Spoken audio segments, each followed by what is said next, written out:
defensive line as well. I think getting we talked about how the interior is where it's at. They've got decisions to make on John and Duran. We can talk about that at a different day.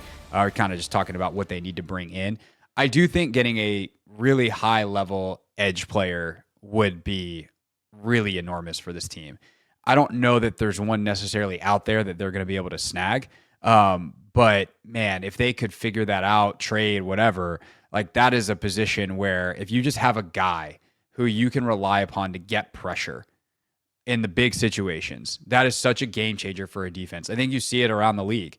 Whether it's guys like Chris Jones on the inside, whether it's someone like TJ Watt on the outside, in the big moments, because think of how many big downs did not go Washington's way defensively this year, where you get to 3rd and 10 and you're just like, all right, here we go. And you're like, okay, here comes the flag on Marshawn or BSJ or the completion on Noah or whatever, because these guys, they blitz, gets hung out to dry. And I think the other, like one of the ways they were trying to do that was with Frankie. And I think Frankie had a sensational season. But I think the weakest part of his season was probably when he actually lined up as an edge player. Like a lot of his pressures and blitzes came as an off-ball linebacker where he's just one of the best. So can you find that third down edge player that more consistently can win and in the biggest spots can be trusted upon to win? That to me is high on my list as well. Yeah, and I think that is probably, and this is something that I just want to get out there. Like, when you're a GM, I think you're always just trying to get more talent on the team. And so all of these comments and, criticisms of the team, they're not necessarily criticisms of the guys here. They did a great job in the roles that they had, but you're always trying to get better. And I think like that's ultimately what we're talking about is can you get people who are more physically dominant? Like there's a reason that, like everyone wants to move on from Logan Paulson over the course of his career, right? It's like, was Logan Paulson a good pro in his role? Yeah. But like, can you get better? Absolutely. And so that's more what we're talking about in the context of this. And I will say like for this year's draft class, like this is a great year for just freaky, big, long defensive end, defensive tackle type prospects here. So like this is one of those things where you're talking about roster construction. You're picking at 28? I forget, 29. Yeah, you're picking at 29, and you'll have an opportunity there to draft maybe Samar Stewart. If he's 6'6", he's 280, he's super raw, but he's a physical freak, right? Or Ivy from Ole Miss, and like there's just a ton of defense. Like when you talk about value in the draft, there's just these guys that are very valuable because at edge, there's a lot of value there. So I think you could find people that kind of fit what you're looking for defensively. And again, just get a little bit more talented. That doesn't mean you don't want to bring Deontay Fowler back because of what he did, but maybe you can get a person that helps him have more of a pass rush specialist role and he's not playing as much as he was on first and second down and let him really lean into his superpower, So I think that's something I would totally agree with. And again, like that's, when you think about the good teams in the league, defensive line, very good. Offensive line, very good. And there's a reason for that. Because it kind of sets the tone for the rest of the defense. And I love the distinction you pointed out there, or the observation you had there, when you're like, if the defensive line's playing a little bit better, it insulates the coverage group a little bit better. Joe Wood Jr. doesn't have to blitz as much, right? We can play more conservative structures. Like that's one of the geniuses of Vic Fangio. Like everywhere he's been, like when I was in Chicago with him, the defensive front there were a bunch of absolute freaks, right? He could play a softer zone coverage behind because the front was so good. You see it in Philly, right? And you see where he struggles. He doesn't have those freaks in the front. So again, like this just makes it easier for everyone to do it. Now you got to go find that guy. You got to develop that guy. All those things have to happen. But it's one of those things that, you've definitely circled that area in a red pen and be like, how do we just get a little bit more dynamic on the offensive and defensive lines? Then there's the back end part of it. They were very clear that Marshawn Lattimore's coming back, which is not surprising. Just there was, I think, more questions, obviously, of how the season ended. And I think there's some stuff there. I thought Kime was great on his podcast talking about how, Marshawn, the competitiveness you love, but there's an accountability that he needs to probably take that is a better fit with this locker room and the way Dan goes about his business. Like Nikki asked him about the fight with AJ Brown after the game, and he just like didn't want to talk about it. And that's not really how this team is rolled. Sure. And so there's an accountability piece, but he'll go through the entire offseason. He'll get that. He'll be here from day one. So that's going to be part of it. I think they would love probably to move Sanders still back inside. And then you got to figure out the other corner. There are definitely some guys in free agency. We can talk about the draft. We can talk about that stuff in a second, but that's definitely an area I think you address. Obviously, you're going to have to figure out safety opposite of Quan. That very well might be bringing Jeremy Chin back. I would be all about that. He was great. And then you got to figure out same thing with linebacker. You have Jordan McGee you drafted last year. And that's something that, as we go, we'll probably do like a rookie report podcast, maybe even next week. And some of the improvements, some of these positions that we're going to talk about, like part of the thing they need to happen is guys that were drafted last year need to step up and assume bigger roles. And like, duh, that's how drafting works. Yeah. Draft and develop. It's not that you are what you are day one and you come in and we know everything. But like obviously Mikey, if he can lock down that inside slot spot and then you sign someone else outside, well, there's your quarter position. You're set. If you want to bring back Bobby, I'm all for that as well, considering what he meant to this team, not only defensively, but what he meant to Jaden. Then you're starting a succession plan there. Is Jordan McGee that guy, or do you go find someone else as well? So like those are the things I think defensively. Offensively, receiver is really fascinating because you have some of both. You have a guy in Luke McCaffrey who, as a third-round pick, needs to have a bigger role next year if that pick is going to wind up being deemed successful. There's no question about that. And then you have guys like De'Ami Brown and OZ and these one-year guys that you probably, some of them you want to bring back, but you certainly also want to get a better number 2 to go opposite Terry. You now know Terry's a bona fide number 1. Yeah. Any question about that? Over. Then I like a guy like De'Ami as my next, not my number 2, but like the next guy to say, I know I can rely upon him to be a useful player in rotation. And if one of my top 2 guys goes down, I know I'm not dead in the water based off what he did in these playoffs and how he's developed. But I do think that you want to go fishing in some deeper waters there and some more expensive waters, if you will, to find a number 2, whether that is in the draft or going free agency. And it doesn't have to necessarily be T. Higgins, but there's some other guys as well. Yeah, and it probably won't be in the draft this year because, again, there's, when you go through your draft eval, like this is probably the weakest receiver draft that I've done in a while. Like last year it was incredibly deep. There was guys that you thought, could play and contribute, and you get a guy drafted in the 5th round like Johnny Wilson who's playing significant minutes for the Philadelphia Eagles, right? Like you just get these role players throughout the NFL that are just, again, because the draft was so incredibly deep. This year is not really that way, And so what I would say is one thing that I would kind of think about here if you're a fan of the Commanders and you're a fan of football is, yes, you could go and say we need to get another dynamic receiver, but also this year's tight end class is silly in terms of pass-catching tight ends, right? And this is not an indictment of Ben Sinnott. This is not an indictment of Zach Ertz. But I think in the same way with Bobby Wagner, you need to think of a succession plan. Like Ben Sinnott, I think, is going to be a good football player. But is he ever going to be what Zach Ertz is right now? I don't know, man. Like, what's that Zach was – and I think fans maybe sleep on how effective Zach was this year in terms of man-to-man situations and winning consistently on third down. And think of him in the same category as like prime Jordan Reed, like just that guy that's like, this is a one-on-one, I can trust you to win. And so like is there a person in this draft that is, maybe that's your number 2 player? Does that make sense what I'm saying? Like kind of the same way Kansas City's constructed where it's like Travis Kelce's your number 1. And so obviously Terry's the number 1 here, but your number 2 receiver's actually this kind of move piece tight end. And again, like I don't know if Adam would kind of go that direction, but that's something just because that's kind of what he had in San Francisco, right? Yeah. It's like the number 1, Ayuk, I guess, but like also the number 1's kind of Kittle. Yeah. And so finding a guy like that in terms of mismatches, and that's why the tight end position is so valuable, is because you're going to draw a good matchup. Like that's in a sport and where it's all matchup based on third down, right? Terry's going to draw the number 1 corner because that's what Terry is. But you're not going to put your number 1 corner, I hope not, on the tight end usually, right? So he's going to draw a safety or a linebacker, and that's where those guys can be so incredibly successful. So in this year's draft, there's a bunch of guys that catch the football really well. Terrence Ferguson from Oregon, Arroyo from Miami is another guy that catches the ball really well. That'll kind of be there that late first round, maybe late second. There's like two or three guys in a lot of mock drafts going in the top 20. Yeah, and so like Warren from Penn State's a beast. Loveland from Michigan is a beast. Yeah. And I think those guys will be long gone by the time the Commanders are picking, which is a good problem to have. You're winning football games, but there are other guys later in this draft class. Harold Fannin from Bowling Green, very unique in terms of body type and movement skills, but caught 117 balls last year, in college. So there are guys that you say, maybe it's not receiver because it's kind of a weak receiver class, but maybe it's one of these tight ends. And that's where I think with the receiver thing, if you really say we need a true number 2, like if you're a Commanders fan, make sure you're checking out that free agency list hard and saying not who the best player is, but maybe who the best fit is for what Cliff Kingsbury wants to do.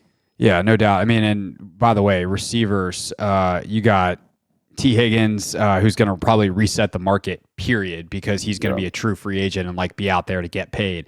I mean, Chris Godwin, I doubt he gets out of Tampa, but oh my God, am I interested in Chris Godwin? Dude, I know he's coming off the injury, but that's the one, every time I look at the list, I'm like, he would be perfect. He would be incredible. If he's healthy.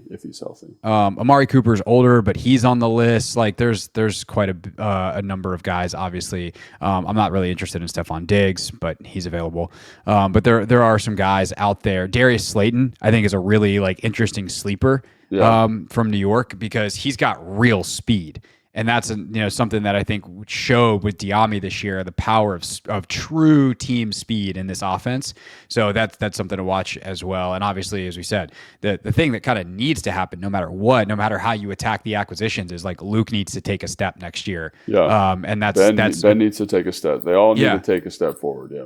For sure. And that's just, again, that's not a shot at what those guys did as rookies or saying that they're busts or anything. And it drives me nuts when people try to say that. And I'm like, no. They're young players. It's hard to play as a rookie in the NFL. But if they develop over time, those can be really good picks still. And next year, obviously, they need to take that first big leap and get a lot more minutes, a lot more snaps. The other thing on offense, as we kind of tuck tight end in there, is the running back position. Yeah. And obviously Eckler was pretty sensational. B-Rob had some really nice moments this year, but I'm very curious to see how they attack this position because I think we see obviously the impact that a really, really great running back can have. And there just aren't a lot of them that are worth that, right? This isn't some rebirth of the running back position.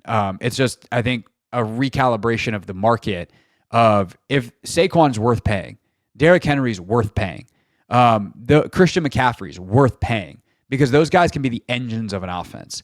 And obviously Ashton Genty's in the draft, although I saw Bucky Brooks had him going 12th to Dallas. He's probably long gone by the time Washington gets on the board. But I think that how they attack that position is super interesting to me. I don't know what the right move is. I haven't gotten deep enough in the class either way yet, but it is something to watch of do they try to attack that position to try to give Jaden some more help in the backfield and build a more potent and explosive running game in 2025. Yeah, and again, like we just talked about with Saquon, while the runner is important, the offensive line is equally as important there. So that's where it's you get good offensive line talent, you improve the offensive line, whether it's through scheme or personnel, and you get an elevation not only of the quarterback, but also of the runner. And if I was going to put money on something this offseason, I would put a lot of money that they're going to draft a running back. It's not going to probably be in the first 2 rounds. It's probably going to be in the 3rd round. And this isn't a knock on B-Rob or Austin Eckler. This is more of a testament to just how damn good this running back class is. It's silly. There's kind of like the receiver class last year where you're like, this dude's really good. You're just watching backs. You're like, this dude's really good. This dude's big and he's strong and he's breaking tackles. This guy's good in protection. This guy can catch the football. This guy's got receivers. And we see it all the time with rookie running backs. Think of Bucky Irving this year, 3rd round pick. And everyone knew he was good. Yeah. And it's oh yeah, but he's a running back. So he gets drafted in the 3rd round and then he's a 1,000-yard rusher and changes the Bucs' whole season. Yeah, and so I would say there's a couple guys that are really good. Ashton Genty, the kid from North Carolina, I think his last name is Hampton. Those guys are kind of in their own bucket, but the next guys, that next tier is really impressive in terms of you can get a big guy, you can get a small guy, you get a scat back, you can get a converted wide receiver. It's all kind of in there. So I would say if I was putting money on it, they're picking somebody, and they might pick 2 just because it's so deep. And so this is also where free agent decisions or off-season decisions, are often reflect the market. So if it's a strong free agent, wide receiver group, you're probably going to pick up a receiver from that group, right? If it's a strong in the draft, because the receiver class is so weak in the draft this year, it's free agency, right? Running back is so strong in the draft this year. You're probably going to draft a run. It's just like you're probably going to draft a defensive lineman. You might draft a tight end just because those positions are so strong this year. And are they the greatest positions of value? No, but I do think that it kind of just because the value is so good there, you're probably going to go in that direction. For sure. And so we've kind of done, as we've gone here, the thing that we were going to do at the end, which is take a look. No, it's all right. I almost did it this way on purpose. Instead, we did it this way on accident. So it's fine. You got to roll with the punches sometimes, Logan. You got to be adaptable here in these podcasting streets. We talked about the contours of these draft classes. So just real quick to kind of put a bow on that, scrolling through ESPN, for instance, they just put out, Matt Bowen put out a top 50. Like there's a lot of DBs in this top 50. There's quite a few offensive linemen in this top 50. Obviously at the top of it is T. Higgins. So you have a couple of wide receivers that we mentioned, but you also have, I think, some interesting guys. I mean, the number 2 free agent on this list is a guy that's number 1 on a lot of boards, and it is a guy that I would consider spending money on. Trey Smith from Kansas City is a free agent. They're guard. Really? He's 26 years old.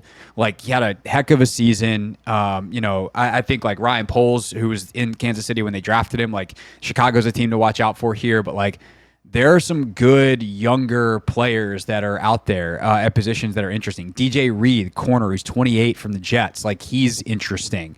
Obviously, Godwin, we mentioned. Khalil Mack, like, do you want to go the super veteran route and pick off a couple of those? Like, Charvarius Ward from who's 29, a corner from San Francisco, but he obviously was with Adam in San Francisco. Josh Sweat's 28, and he's going to be a free agent from Philly. I think a big one to watch, for obvious reasons, Odighizuwa from Dallas, the defensive tackle. Mm-hmm. You want to talk about a penetrating defensive tackle who knows how to thrive in Dan Quinn's system. So there's a lot of really interesting free agents. And again, the Commanders have a ton of space, and then they don't need to pay their own outside of giving Terry an extension, and their quarterback's going to be cheap as hell for the next 4 years. So I think that's really interesting to watch. I think a guy, or like, what do they do in terms of Sam Cosmi? Is he going to be ready for camp? If not, are you interested in like a Zach Martin on a 1-year deal? He's a free agent from Dallas. So I think that there's a lot of really interesting, both younger veteran options and older veteran options, guys like Martin, Mack, who could be leaders and are going to be looking to chase a ring, but could also help lay the foundation. And I think of what Jaden Daniels wrote on the jersey he signed for Bobby Wagner, Logan. I don't know if you saw this. No. But on locker cleanout day, Jaden signed a jersey for Bobby, and he said, "You set the standard forever." Oh, wow. And I think of those kinds of guys that Dan was pretty explicit in saying, like, we're going to have those guys always in our locker room. So there's a lot of options here in the free agent class. And then you can talk a little bit more about the contour of the draft class and positions that are strong, weak, et cetera. Yeah, well, I think it's good. And I think the thing that I'm always thinking about with free agency is like top flight wide receivers really hit the market. So seeing T. Higgins on there is enticing. But again, and Chris Godwin, by the way, is a second guy. If he even gets there, we'll see if Tampa lets him out of the building by the time free agency actually opens. Yeah, correct. And then elite offensive linemen usually don't hit the market in free agency. So when you look at those, like, and again, like it's kind of not great, but the receiver class is very weak in this class, and the offensive line class is kind of weak in the draft this year. And there are guys with talent, and I think that's where it makes me optimistic, right? There's talented guys on the offensive line, but they're either from a small school, they're really raw, they haven't played a lot. There's a couple things they got to work on in terms of cleaning up their game. So if you're willing to maybe take a guy late in the second round and say, we're going to develop you and get you right, kind of like you did with Brandon Coleman this year, I think you might be in a decent spot. So like, just to give you that kind of contour. So some of the other things we talked about, like if I was going to say what are the best positions in this class, definitely defensive line. So if I'm Dan Quinn, I may not be looking at that defensive line list that closely. Obviously, Odighizuwa, but anytime you can get bigger, stronger, faster in that group, like this is a great year to do it in the draft. Again, with guys that maybe are a little bit raw, a little bit developmental, but have the physical traits that make you kind of jump out of your seat and say, I want you to be a Washington Commander, right?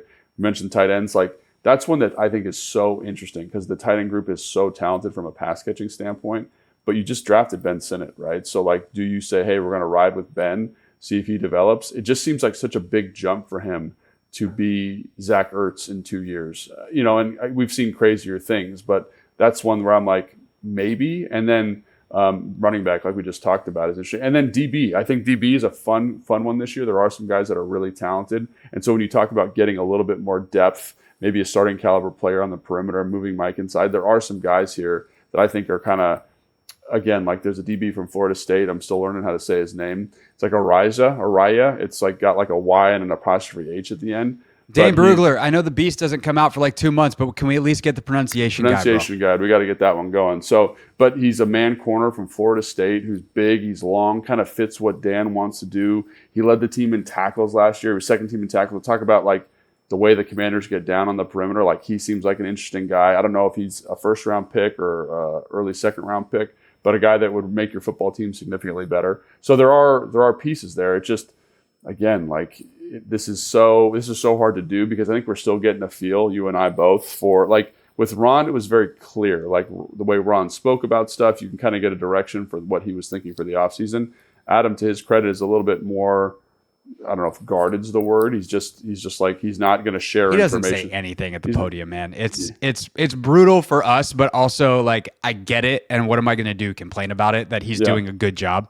That you're doing what a GM's supposed to do, which is say something without saying anything. That's exactly what you're supposed to do. Like, hey, we're really excited about these opportunities, and then you're like, okay, cool, but like, what are you guys thinking about this offseason? And so we don't really know yet, but those are kind of our gut inclinations, and based on the free agent class and based on the draft class, you kind of say this is the direction I think they would go in each area. But again, that can change dramatically if they sign someone in free agency or I guess they could also trade for somebody too. Like there's I was going to say that is something to look out for, especially if there is I'm going to call it a distressed asset that's out there. That is kind of the Adam Peters special, right? Yeah. In San Francisco was, how do you get an elite offensive lineman? You trade for Trent Williams because he wants the hell out of Washington, and you get a Hall of Famer for a third round pick.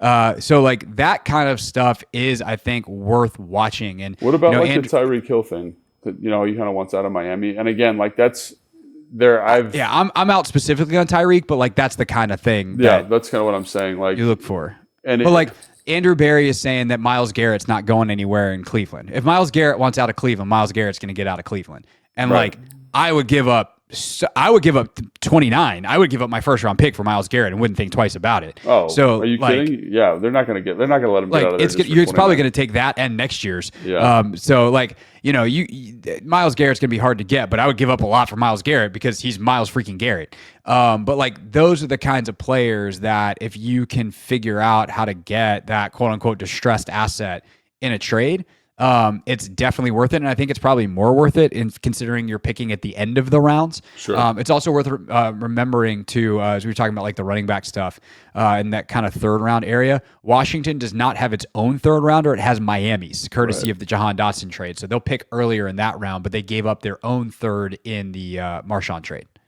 Yeah, no, I think that's a great point, and if you can find something like that, that'd be fantastic. It's just like. It would be fantastic. Like really, that would be kind of the big move that you're looking for in terms of getting a piece that can really help you right now. But again, that's hard to do because teams don't want to let those types of guys go.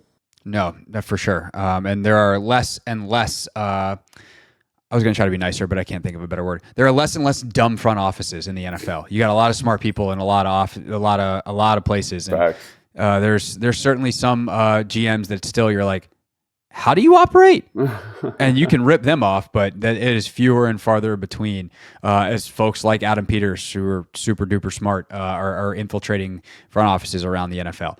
All right, that is our show for today. That is our shows for this week. We'll be back next week. I think two things for next week, Logan, unless we come up with a better idea. But I think we should do a mailbag. and answer listener questions going into the offseason. So I've already gotten a couple that are good, but you can hit me on Instagram at Hoffman.sports. You can at Logan _Paulson82. You can also send me an email, hoffmanshow.com. Use the contact link, and you can drop your questions there. I guess technically you can leave it on Blue Sky too, but try to Instagram and email is my preferred mailbag dumping grounds, because then I don't have to go searching in a million places for the questions.